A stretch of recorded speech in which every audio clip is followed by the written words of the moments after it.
اللہ کے رسول صلی اللہ علیہ وسلم نے جس کے بارے میں فرمایا کہ جو شخص اس کی 10 آیتیں یاد کر لے گا، پہلی یا آخری، تو وہ دجال کے فتنے سے محفوظ رہے گا۔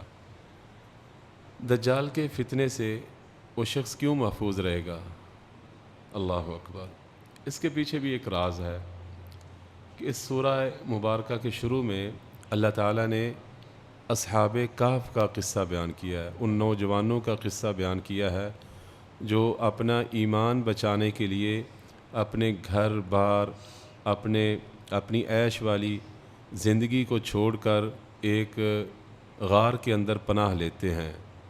اپنے ایمان کو بچانے کے لیے وہ پناہ لیتے ہیں اور اللہ احکم الحاکمین ان کی مدد فرماتا ہے اور ان کو اللہ تعالیٰ ہدایت میں بڑھا دیتا ہے۔ اور آخر میں ایک بادشاہ کا ذکر ہوا ہے جس کا نام ذوالقرنین ہے، جس نے مشرق اور مغرب تک کی زمین کو روند ڈالا۔ اس کا مقصد دنیا میں بادشاہت قائم کرنا نہیں تھا، اس کا مقصد تھا اللہ کے دین کو غالب کرنا۔ اس نے اپنی جوانی اللہ کے دین کے غلبے کے لیے کھپا دی۔ تو اس لیے جو شخص اللہ کے دین کے لیے کھڑا ہوتا ہے نا، تو پھر اللہ احکم الحاکمین ضرور ضرور ایسے شخص کو دنیا کے فتنوں سے بھی محفوظ رکھے گا، اور اس کائنات میں جو سب سے بڑا فتنہ آنے والا ہے آدم علیہ السلام سے لے کر قیامت تک، اس سے بڑا کوئی اور فتنہ نہیں آیا، اور وہ فتنہ دجال ہے۔ اس سے اللہ احکم الحاکمین اس شخص کو محفوظ رکھے گا جو شخص اس سورہ کہف کی پہلی 10 آیتیں زبانی یاد کر لیتا ہے یا آخری 10 آیتیں زبانی یاد کر لیتا ہے۔ صرف زبانی یاد کرنا نہیں، بلکہ ان کے اندر جو معانی ہیں، ان آیات کے اندر جو اللہ احکم الحاکمین نے عبرتیں بیان کی ہیں، ان کے قصے بیان کیے ہیں، ان کا ایمان بیان کیا ہے، ان جیسا ایمان بنائے۔ تو اصحاب کہف اللہ جل جلالہ نے ان کا قصہ یہاں پہ بیان فرمایا ہے۔ کہتے ہیں کہ یہ اصحاب کہف یعنی غار والے نوجوان، انہم فتیۃ آمنوا بربہم وزدناہم ہدی، ان کی قوم بت پرستی میں مبتلا تھی، تو یہ نوجوان ایمان لے آئے، اور ایمان لے آئے تو اللہ فرماتے ہیں ہم نے ان کو ہدایت میں اور بڑھا دیا۔ جب وہ آگے ایمان کی طرف قدم اٹھایا انہوں نے، تو اللہ نے ان کے لیے راستے کھول دیے اور ان کو ہدایت میں اللہ نے بڑھا دیا۔ اس سے پتہ چلتا ہے جو ایمان لے آتا ہے اور پھر عمل صالح کرتا ہے، اپنے ایمان کی فکر کرتا ہے، اللہ اس کے ایمان کو بڑھا دیتے ہیں۔ تو اب مسئلہ یہ تھا ان کے سامنے کہ بھئی ہم اپنے ایمان کو اپنی قوم کے سامنے کیسے جو ہے وہ بچا سکتے ہیں۔ اس کے لیے انہوں نے آپس میں ایک دوسرے سے بات کی کہ بھئی اس کا کیا حل ہے۔ تو آپس میں مشورہ ہوا کہ بھئی اگر ایمان بچانا ہے تو یہاں سے نکل جاؤ۔ اللہ اکبر! نوجوان ہے، نوجوانوں میں اور جوانی میں انسان کے اندر بڑی خواہشات ہوتی ہیں، انسان کے اندر بڑی قوتیں طاقتیں اللہ نے رکھی ہوتی ہیں، اور نفس جو ہے وہ برائی کی طرف مائل ہی ہوتا جاتا ہے۔ تو یہ نوجوان، انہیں وہ جوانی کے یہ خواہشات، شہوات، اسی طرح فضول لغویات، کھیل، اور اسی طرح جناب دنیا کی فکر نہیں ہے، انہیں فکر لگی ہے تو ایمان کی لگی ہے۔ اللہ کرے ہمارے بھی آج کے نوجوانوں کو اللہ تعالیٰ یہ فکر دے دے کہ یہ جو 2 3 بجے تک سونے والے آج امت کے نوجوان ہیں، اللہ کرے یہ 2-3 بجے اٹھا کریں، مصلی پہ کھڑے ہوں اور یہ تاریخ بدل دیں۔ تاریخ بدلنے والے وہ اور لوگ ہوتے ہیں، اور تاریخ مسح کرنے والے وہ اللہ معاف فرمائے۔ اب میں نہیں چاہتا کہ میں کہوں کہ وہ ہمارے جیسے لوگ ہوتے ہیں، اللہ معاف فرما دے، جو حالات بنے ہوئے ہیں۔ تو جب وہ کھڑے ہو گئے اس بات پہ، تو کہتے ہیں چلو بھی نکل چلو، باہر نکل جاتے ہیں، ایک غار میں چلے جاتے ہیں، اور غار میں جا کر وہ کہتے ہیں کہ یہاں پہ ہم رہتے ہیں اور اپنے آپ کو اپنی قوم سے ہم محفوظ رکھیں گے۔ اللہ نے ایسا کیا کہ اللہ نے ان پر موت کو یا نیند کو مسلط کر دیا، اور وہ 309 سال سوئے رہے۔ 309 سال وہ سوئے رہے، اور اس کے بعد جب وہ بیدار ہوئے تو ایک دوسرے کو کہنے لگے کہ جاؤ ایک بندہ بازار جائے، شہر جائے اور جا کے وہاں سے اچھا اور پاکیزہ عمدہ کھانا لے کر آئے اور نرمی سے بات کرے اور دھیان کرے کہ کسی کو ہمارے بارے میں کانوں کان خبر نہ ہو، کیونکہ اگر انہیں پتہ چل گیا نا اور وہ ہم پر غالب آ گئے تو وہ ہمیں چھوڑیں گے نہیں، ہمیں سنسار کر دیں گے۔ ظالم ایسے ہی ہوتے ہیں دنیا میں، جو اللہ کے دین کی دعوت کو کھڑا ہوتا نہیں دیکھنا چاہتے، وہ نہیں چاہتے کہ صرف ایک اللہ کی بات ہو، وہ نہیں چاہتے ایک اللہ کی بڑائی کبریائی وہ لوگوں کے سامنے بیان ہو اور اللہ کا نظام جو ہے اس دنیا میں نافذ ہو، یہ لوگوں کو پسند نہیں ہے۔ وہ تمہیں رجم کر دیں گے، یا پھر یہ ہوگا کہ تمہیں دوبارہ اپنے دین میں وہ لے جائیں گے، تمہیں مرتد کر دیں گے۔ بہرحال وہ گئے، جس کو انہوں نے بھیجا وہ بازار گیا اور پرانا 309 سال پہلے والا جب سکہ اس نے ان کو پکڑایا، وہ دیکھنے لگا، حیران ہوا۔ ساتھ والے کو اس نے کہا، دکاندار نے، یہ کیا ہے؟ دوسرے نے، تیسرے، اس نے کہا یار کیا ہو گیا ہے؟ میں کل ہی تو آپ کے پاس سے گیا ہوں، آج آپ کو سمجھ نہیں لگ رہی؟ یہ سکہ بالکل اصلی ہے، اس میں کوئی مسئلہ نہیں۔ کہتے ہیں بات جناب اس وقت کے بادشاہ تک جا پہنچی۔ اس سے پہلے انہیں پتہ تھا، یہ قصہ ان میں متواتر آ رہا تھا کہ چند نوجوان تھے اور وہ اپنی قوم سے غائب ہوئے اور وہ پھر غائب ہی رہے، ان کا کوئی سراغ نہیں ملا، پہلے لوگ مر کھپ گئے۔ تو بہرحال وہ پھر جب انہوں نے دیکھا اور انہیں بتلایا کہ یار ایسے ایسے ہم گئے ہیں، تو وہ بادشاہ جو ہے اپنے بندوں کو لے کر ان کے پاس چلا گیا اور جا کر وہ دیکھتا ہے، ان سے ملاقات ہوتی ہے۔ اللہ کا کرنا ایسا ہوا کہ جیسے ہی وہ لوگ پہنچتے ہیں ان کے پاس، اللہ نے پھر ان پر موت طاری کر دی، اللہ نے ان پر موت طاری کر دی اور وہ فوت ہو گئے۔ اب جو ہے وہاں کچھ لوگوں نے یہ آپس میں ایک دوسرے کے آپس میں وہ جھگڑنے لگے کہ اب جو ہے اس کا کیا کرنا ہے۔ تو بعض لوگوں نے کہا جناب یہاں پہ ایک یادگار تعمیر کرنی ہے، یہاں پہ ہم ایک یادگار تعمیر کریں گے، جبکہ اللہ کے رسول صلی اللہ علیہ وسلم نے ہمیں قبروں پر یادگاریں تعمیر کرنے سے منع فرمایا ہے۔ آپ صلی اللہ علیہ وسلم نے فرمایا کہ اللہ تعالیٰ یہود و نصارہ پر لعنت کرے۔ یہ آپ نے اس وقت فرمایا جب آپ صلی اللہ علیہ وسلم مرض الموت میں تھے، مرض الموت میں تھے، آخری جب آپ صلی اللہ علیہ وسلم کے ایام چل رہے تھے، بیماری کی شدت تھی، حدت تھی، تو آپ نے فرمایا اللہ یہود و نصارہ پر لعنت کرے، انہوں نے اپنے انبیاء علیہم الصلاۃ والسلام کی قبروں کو سجدہ گاہ بنا لیا۔ آپ صلی اللہ علیہ وسلم اپنی امت کو ڈرا رہے تھے۔ ایک روایت میں آتا ہے اولئک شرار الخلق عند اللہ، یہ لوگوں میں اللہ کے ہاں سب سے زیادہ برے لوگ ہیں اللہ کے نزدیک، یہ جو قبروں پر یہ گنبد تعمیر کرتے ہیں، قبروں پر عمارتیں بناتے ہیں۔ اللہ کے رسول صلی اللہ علیہ وسلم اپنی زندگی کے آخری ایام میں یہ صحیح احادیث امت کو بتلا کر گئے ہیں، تلقین کر کے گئے ہیں، اور امت ہے کہ جناب یہ بڑا راستہ انہوں نے اپنایا ہوا ہے، قبر جگہ جگہ جناب قبر کے اوپر عمارت ہے، وہاں پہ جناب وہ سلسلے ہیں، العیاذ باللہ، استغفر اللہ۔ اور مزے کی بات آپ کو بتلاؤں، ان کے نام پر قبریں بنائی جاتی ہیں جن کو اللہ کے رسول صلی اللہ علیہ وسلم نے باقاعدہ ہدف دے کر بھیجا کہ جاؤ جا کے کوئی بھی قبر جو اونچی ہے نا، اونچی قبر، اونچی عمارت نہیں، جو قبر اونچی ہے اس کو بھی مٹا دو۔ جناب علی رضی اللہ تعالیٰ عنہ اپنے داماد ابو الحیاج اسدی اس کو کہتے ہیں کہ میں تمہیں اس مہم پر نہ بھیجوں جس مہم پر اللہ کے رسول صلی اللہ علیہ وسلم نے مجھے بھیجا تھا۔ اس وقت جناب علی بن ابی طالب رضی اللہ عنہ امیر المؤمنین تھے، خلیفۃ المسلمین تھے۔ تو انہوں نے کہا کس مہم پر؟ فرمایا کہ کوئی بھی آپ جب جائیں کسی آبادی میں، وہاں پہ کوئی تصویر دیکھیں تو اس تصویر کو آپ مٹا دیں، تصویروں کو کیا کر دیں؟ مٹا دیں۔ اور کوئی قبر اونچی دیکھیں تو آپ اس کو کیا کر دیں؟ برابر کر دیں۔ کس کو بھیجا؟ اللہ کے رسول نے کس کو بھیجا؟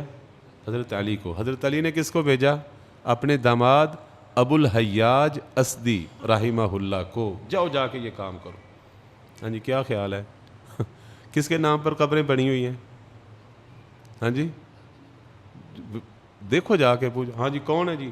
اہل بیت ہے جی۔ سلسلہ نسب کدھر پہنچتا ہے؟ حضرت علی تک پہنچتا ہے۔ ڈر جاؤ اللہ سے، ڈر جاؤ اللہ سے. پتہ نہیں دین کیا ہے لوگوں کا، میں حیران ہوتا ہوں. کوئی پڑھاتا نہیں ان کو، کوئی سکھاتا نہیں. اللہ کرے کوئی نیک حکمران آ جائے اور ان کو جو ہے نا وہ سیدھا کر دے. اور معاملات یہ میں قبرستان جنازہ تھا پچھلی رات، وہ بھائی ایک نے سوال کیا جی قبر پکی ہو تو اس طرح ہوتا ہے اور اس طرح ہوتا ہے، وہ فلاں یعنی کوئی فضیلت بیان کی.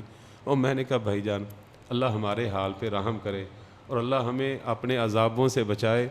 ہمارے ہاں یہ جو قبرستان ہے نا، یہاں پہ ٹوٹل جو ہے وہ خلاف شرع سارے کام ہو رہے ہیں. بات سمجھ رہے ہیں؟ سارے کام کیا ہو رہے ہیں؟ خلاف شرع ہو رہے ہیں. یہ پکی جو ہے وہ سلیپیں ڈالنا، پکی جو ہے نا اوپر وہ کیا کہتے ہیں اس کو اینٹیں لگانا، اور پھر اس سے آگے اس کو جناب وہ قبر کو پکا کرنا، اس کے اوپر کتبہ لکھنا، نام لکھنا. سمجھ رہے ہو بات؟ نام کون بھلا لکھواتے ہیں؟ کون لکھواتے ہیں؟ اور جی ہمیں یاد نہیں.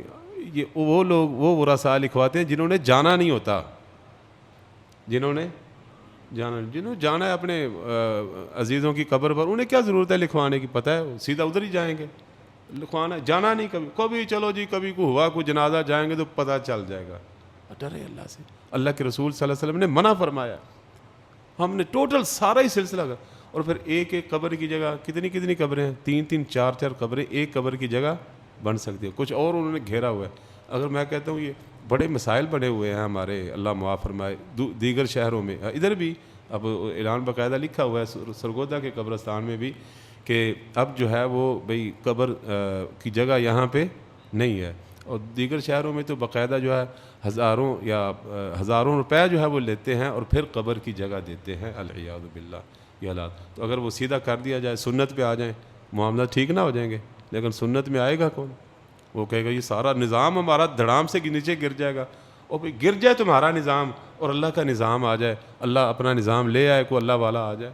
لیکن ابھی شاید اللہ کو جب منظور ہوگا انشاءاللہ وہ ہو جائے گا. بہرحال یہ اصحاب کہف کی بات ہو رہی تھی. جو وہ غالب آئے وہ اس وقت کے لوگ، انہوں نے پھر بنا دیا. اس پر میں وہ یہ زیادہ بات اس لیے کیا کہ بہت سارے لوگ جو ہے نا وہ اس کو کئی دلیل بناتے ہیں. دیکھو جی وہ نیک لوگ تھے، اس کے اوپر انہوں نے یادگار بنائی. اللہ نے کیا کہا؟ غلبوا علی امرہم. وہ تو فاسق فاجر لوگ تھے، بے ایمان لوگ تھے، وہ ایمان والے تھوڑے تھے. وہ تو انہوں نے بس وہ بندے مل گئے، انہوں نے 900 سال پہلے والے انہوں نے اس کے اوپر بنا دی. تو پھر وہ سلسلہ انہوں نے وہ کیا. لیکن اللہ کے رسول صلی اللہ علیہ وسلم نے اس سے کیا کیا ہے؟ منع فرمایا. کتنے لوگ تھے؟ اللہ اکبر. کہ صحیح ترین جس میں جو سمجھ آتی ہے وہ یہی ہے کہ 7 بندے تھے، وہ 8واں ان کا کیا تھا؟ کتا تھا. اور کتا کے بارے میں بعض اللہ معاف فرمائے میں حیران ہوتا ہوں، کئی لوگ کتے کو اتنا درجہ دیتے ہیں، اتنا درجہ دیتے ہیں، کہتے ہیں یہ کتا جو ہے وہ جنت میں جائے گا. سبحان اللہ. او بھائی کتا جنت میں کیا جائے گا؟ جس گھر میں کتا ہو اس گھر میں فرشتہ رحمت کا نہیں داخل ہوتا. جس گھر میں کتا ہو فرشتہ اس گھر میں داخل نہیں ہوتا. جس نے کتا پالا ہوا ہے 3 کاموں کے علاوہ، 3 کام کیا ہیں؟ کھیتی باڑی کی حفاظت کے لیے، مویشیوں کی حفاظت کے لیے، اور اسی طرح شکار کے لیے. ان 3 کاموں کے علاوہ اگر کسی نے کتا رکھا ہوا ہے تو ہر روز اس کے اجر سے 1 قرات جو ہے وہ کم ہو جاتا ہے. 1 قرات یہ وہی ہے جو ملتا ہے ہمیں جب ہم جنازہ پڑھنے جاتے ہیں نا. تو آپ سے پوچھا گیا یہ 1 قرات کتنے کا ہوتا ہے؟ آپ نے فرمایا احد پہاڑ جتنا ہوتا ہے. 1 قرات کتنا ہوتا ہے؟ اور جس نے کتا رکھا ہوا ہے گھر میں، 1 قرات نیکیاں اس کی روزانہ، اور جس کے پاس ہوئی نہ تو پھر گناہ ہی جائیں گے اس کے اوپر. اللہ معاف. اور کتا کوئی اچھی چیز نہیں ہے میرے محترم بھائیوں کہ وہ جنت میں جائے. جنت کتوں کے لیے نہیں ہے. جنت کن کے لیے ہے؟ متقین کے لیے ہے، اللہ والوں کے لیے، تقوی والوں کے لیے اللہ نے رکھی ہے. کتوں کے لیے جنت نہیں ہے. شاید اسی کو دیکھ کے بہت سارے جناب وہ کہتے ہیں سگے مدینہ، میں مدینے کا کتا، میں فلاں کا کتا. استغفر اللہ. اللہ نے انسان بنایا اشرف المخلوقات، وہ کہتا ہے میں کیا ہوں؟ فلاں کا کتا. اللہ سے ڈرے یار، کیوں اپنے آپ کو نیچا کر دیں. بہرحال یہ قصہ اللہ تعالیٰ نے بیان فرمایا. اپنے ایمان کی حفاظت کے لیے وہ وہاں سے نکلے. آگے اللہ تعالیٰ نے 2 بندوں کا قصہ بیان فرمایا. ان میں سے دونوں کے باغات تھے. ایک جو ہے وہ مالدار تھا لیکن اللہ کا باغی نافرمان تھا، کافر تھا، آخرت کا منکر تھا. دوسرا مومن تھا لیکن وہ ذرا مال و دولت میں کم تھا، اس کا باغ چھوٹا تھا، وہ جو ہے وہ کافر جو ہے جس کا باغ بڑا تھا، وہ اپنے اس ساتھی کو، اپنے ہمسائے کو جناب فخر جتلاتے ہوئے کہتا ہے میں یار مال بھی میرا زیادہ ہے، میرے باغات بھی بڑے ہیں، میرے نوکر چاکر بھی تجھ سے بڑے ہیں، جناب اس پر اپنا فخر تکبر کر رہا ہے۔ تو وہ اللہ کا بندہ اسے سمجھاتا ہے یار چھوڑ دے اس کو، یہ باتیں کو کرنے والی نہیں ہے، جب اپنے باغ میں جاتا ہے نا تو کہا کر ما شاء اللہ لا قوت الا باللہ، یہ پڑھا کر کہ اللہ کی مرضی سے سب کچھ ہوا ہے، جو اللہ نے چاہا وہی ہوا ہے، اللہ کی قوت طاقت سے تیرے پاس کوئی قوت طاقت اس کی نہیں ہے۔ اور دوسری بات یہ ہے کہ یہ اللہ کے ہاں کوئی یہ بعید بات نہیں ہے کہ اللہ یہ تیرا باغ جو ہے وہ ختم کر دے اور اللہ تجھ سے بہتر مجھے عطا فرمائے۔ تو وہ کہتا ہے نہیں ایسا نہیں ہو سکتا، یہ باغ ایسا ہی رہے گا ہمیشہ جناب، اسی طرح پھر رہیں گے، اسی طرح یہ سلسلے رہیں گے۔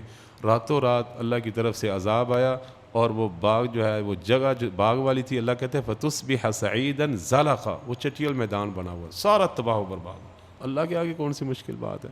پھر وہ صبح جناب اپنے ہاتھ ملنے لگا، کہنے لگا اوہ کاش کہ میں اپنے رب کے ساتھ شرک نہ کیا ہوتا۔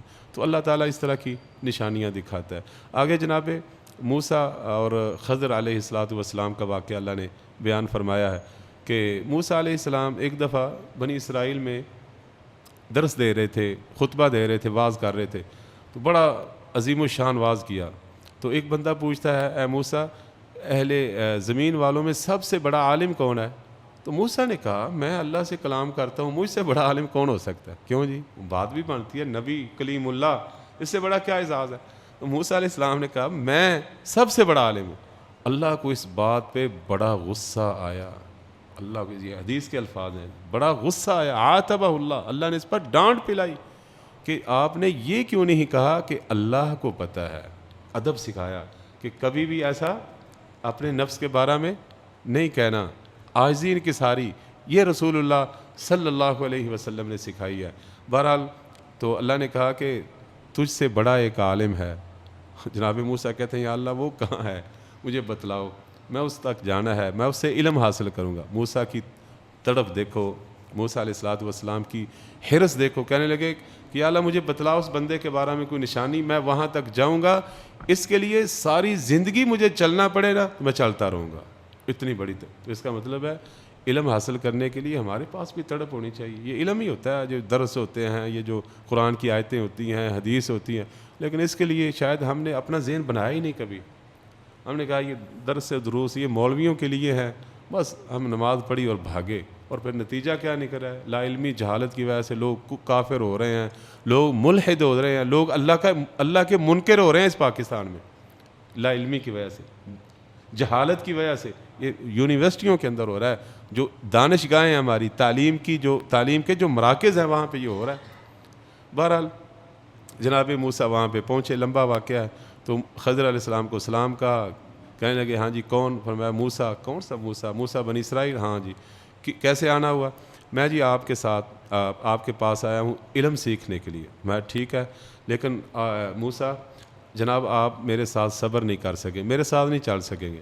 کہنے لگے نہیں میں انشاءاللہ کوشش کروں گا، اور میں جو ہے وہ آپ کی بات مانوں گا، اور میں کوشش کروں گا کہ آپ سے استفادہ کر سکوں۔ میں اچھا اگر آپ نے میرے ساتھ چلنا ہے نا تو پھر میری نافرمانی نہیں کرنی، اور دوسرا مجھ سے آپ نے دریافت نہیں کرنا، پوچھنا، جو میں کروں مجھے کرنے دینا ہے، اور آپ نے پوچھنا نہیں، میں خود آپ کو بتلاؤں گا، آپ نے نہیں پوچھنا۔ شرط لگا دی، چل پڑے۔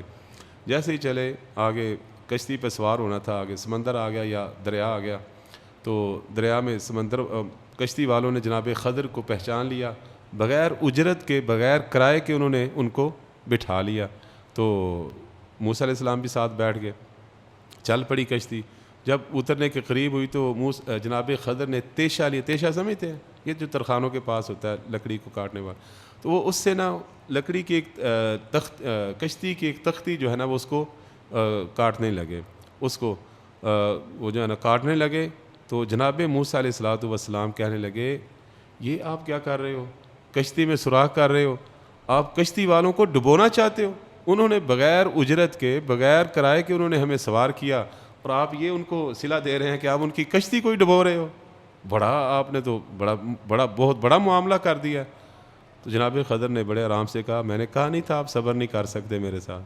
کہنے لگے اس پر میرا مواخذہ نہ کرو, مجھے جو ہے نا وہ آگے میرے اپنے ساتھ جانے دو. تو آگے پھر چل پڑے, کشتی سے اترے اور آگے دیکھا بچے کھیل رہے ہیں.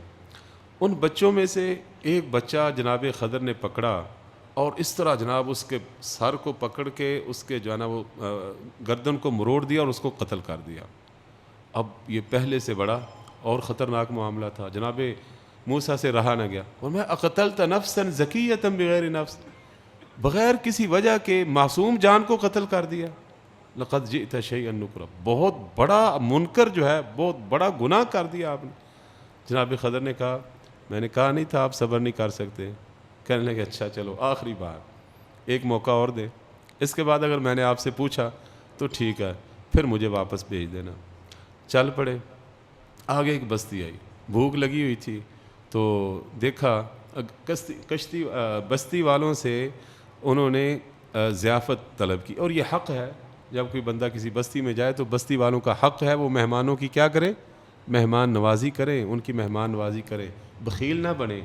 اللہ معاف فرمائے, بخل تو بڑا ہوتا جا رہا ہے. یہ اب شاید بخل ہی ہے جس کی وجہ سے اللہ نے بھوک ہم پر مسلط کر دی ہے. بڑا بخل, او بس جی کو میں تو حیران ہوتا ہوں. عرب میں دیکھا ہے ہم نے, یقین کریں بڑی خوشی ہوتی تھی. دو بندے چار کھا رہے ہیں نا کھانا, دو بندے اوپر سے آ گئے نا, ان کے چہروں کی رنگت بدل جاتی ہے خوشی کی وجہ سے. اور اہلاً و سہلا تفضل آؤ جی. وہ کہتے ہیں جتنے ہاتھ زیادہ ہوں گے اتنی زیادہ کیا ہوگی, برکت ہوگی. اور ہمارے ہاں اللہ کھاتے ہوں تو کوئی آ جائے اور پیچھے کر دو اللہ استغفر اللہ, ہمارے بھائی ایسے ہیں, پیچھے کر دو ابھی نہ, ایسے بھی کرتے ہیں اللہ معاف.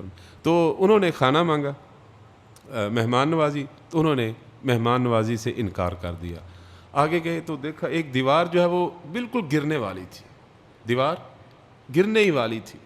تو جناب خضر علیہ السلام وہ دیوار کو جناب وہ سیدھا کر دیا, یعنی اس کو گرا کے پھر جو ہے نا نئے سرے سے پوری طرح سے بنا دی. انہوں نے کہا اچھا جی وہ روٹی دینے کے لیے تیار نہیں, آپ ان کے کام کریں. واہ جی واہ, یہ کیسے کام. میں بس موسیٰ اب تیرا اور میرا کیا ہے, جدائی کا وقت آ گیا ہے. اب میں آپ کو بتلا دوں گا یہ جو 3 چیزیں آپ نے دیکھی ہیں نا جس پر آپ صبر نہیں کر سکے, اصل بات یہ تھی وہ جو کشتی جس میں نے سوراخ کیا تھا نا وہ یتیموں کی تھی, اور آگے بادشاہ تھا ظالم جو صحیح سلامت کشتی ہوتی تھی اس کو وہ پکڑ لیتا تھا, چھین لیتا تھا. اللہ معاف فرمائے. تو میں نے کہا کہ اس کو عیب دار کر دوں تاکہ جو ہے ان کی رزق, ان کی روزی جو ہے وہ چلتی رہے.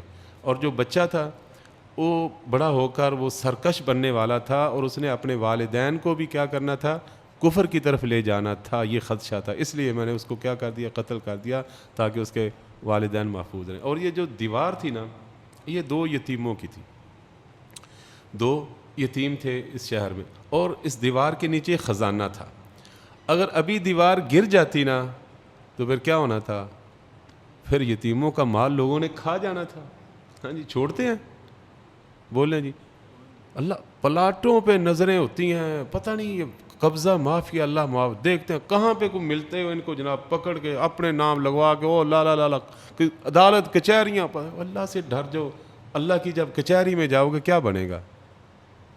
کہنے لگے یتیموں کا مال تھا.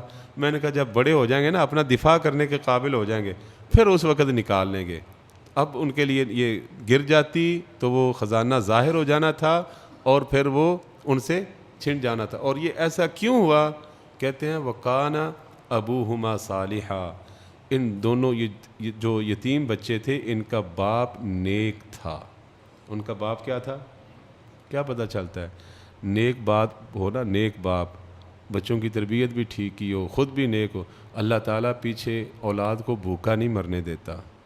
اور نیکی کریں, یہ چھوڑیں اولاد کے لیے ناجائز جائز سارا کوئی لا. بچوں کا مستقبل آپ کی نیکی کے ساتھ جڑا ہوا ہے.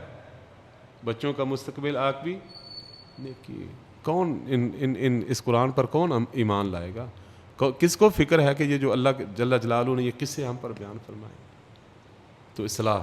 آگے ذوالقرنین کا قصہ ہے, مشرق مغرب تک گیا, اس نے جو ہے وہ آرام نہیں دیکھا, اس نے جناب بادشاہ جس طرح جناب حسینائیں ہیں، رقص ہو رہے ہیں، شراب کباب کے دور چل رہے ہیں، سلسلے چل رہے ہیں، ان ساری چیزوں پر اس نے اللہ کے دین کا جو غلبے کی سوچ اس نے اپنے اوپر سوار کی، اور مشرق مغرب تک جو ہے نا اس نے اللہ کے دین کو نافذ کر دیا، کرتے کرتے اس جگہ پہ پہنچ گئے جہاں پہ یاجوج ماجوج رہتے تھے اور وہ زمین میں آ کر فساد مچاتے تھے۔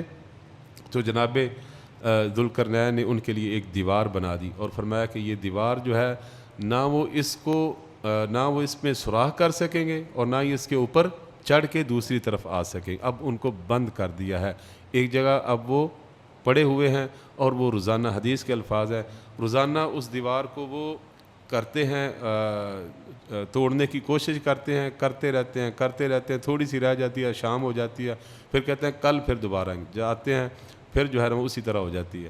کہتے ہیں آخری دفعہ جب ان کا وقت آئے گا نکلنے کا تو وہ کہیں گے آخری شام ٹائم تک جتنی وہ دیوار جو ہے وہ کھود چکے ہوں گے یا اس کو وہ کاٹ چکے ہوں گے، اس کے بعد کہیں گے انشاءاللہ کل جو ہے اس کو مکمل کریں گے۔ کیا کہیں گے؟ انشاءاللہ۔ اور پھر وہ ایسے ہی جیسے انہوں نے چھوڑی تھی اسی طرح وہ آئیں گے اور دیکھیں گے، اسی طرح پائیں گے، پھر وہ اس کو توڑ کے باہر نکلیں گے۔